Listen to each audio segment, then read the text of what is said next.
દ્વારકાધીશ મિત્રો, કેમ છો બધાય? સ્વાગત છે મારા આજના નવા વ્લોગમાં. અને આજે ચડી ગયા આપણા બીજા માળ ઉપર, જોઈ શકો છો.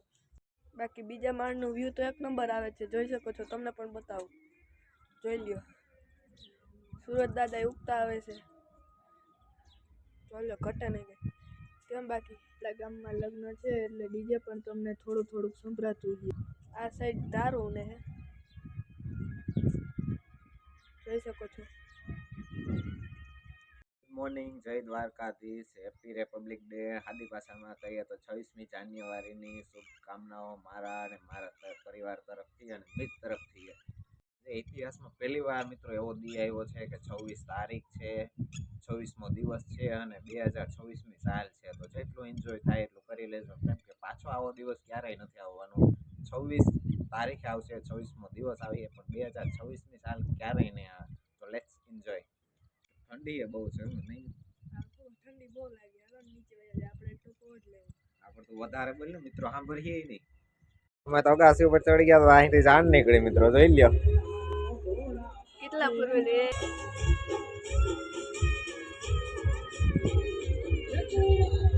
જો લે આપણે વાડીએથી જાણે નીકળી, જોઈ લો તો બધાય.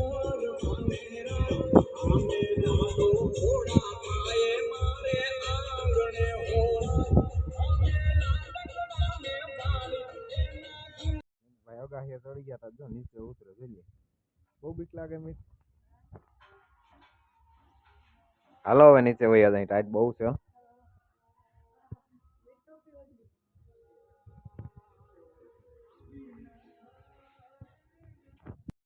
આપણે નીકળી ગયા ઘરેથી ને આપણા ગામ બહાર નીકળ્યા ને તો સદભાવના વૃદ્ધાશ્રમ વાળાનું જેસીબી ને હાલતા હતા, કેમ કે ન્યા એને વાવવાના હતા ઝાડવા. આપણે બાપ દીકરાએ ન્યાય શૂટ કરીને પછી આપણું શૂટે થોડુંક લઈ લીધું, કેમ કે આપણા મોઢાઈ જોવા જોઈએ ને લોકોને. કેમ કે સવારમાં આપણે હરકપુદુડીના થઈને બાપ દીકરો બે ચડી ગયા હતા મેહડી પર વિડીયો શૂટ કરવા માટે, એટલે આપણે ટાઈટ ચડી ગઈ તો આજે આપણે સ્વેટર ઉતારવાનું નથી થતું. તો હવે અમે ક્યાં જવાનું છે તો અમે કહેવું નહીં, કારણ કે તમારે આગળ જોવાનું છે. એટલે ભાઈ અહીંયા તો ગેટે આવી ગયા, વાંધો ને. હાલો આપણે આગળ જાય, ખબર પડી જાય તમને કે આપણે ક્યાં આવી ગયા. તો મિત્રો હવે તો અમે ક્યાં છે તમને કહેવા પણ છે જ નહીં, કારણ કે હવે તમે વાંચી લેવા. હવે તો આપણે કયા ગામની ગલીઓમાં રખડીએ તમે વાંચી જ લીધું એમ મિત્રો. કયા ગામમાં આપણે છે એ તમારે કમેન્ટમાં જરાક કહેવાનું છે. ને આપણે ત્યાંથી નીકળી ગયા હતા પાછા, અને હવે આ કયો હાઈવે છે એ તો પાછું એ તો અમને નથી ખબર. તને ખબર છે મિત્ર? ના અમને નથી ખબર હો ભાઈ. હવે ભાઈ તમે ક્યારેક આ રસ્તા ઉપર આવો ને તો તમે જ જોઈ લેજો અમે ક્યાં છે એ તો. અમને તો ખબર નથી અમે ક્યાં રસ્તા ઉપર ચડી ગયા. હવે તો ખાલી એટલી જ ખબર છે કે આપણે ઘર બાજુ પાછા નીકળી ગયા એવું લાગે છે. હવે તો આપણા ઘરેથી પણ ફોન આવી ગયો તો બાપાનો કે રોટલા ભૂખા થયા, તમે જલ્દી આવો.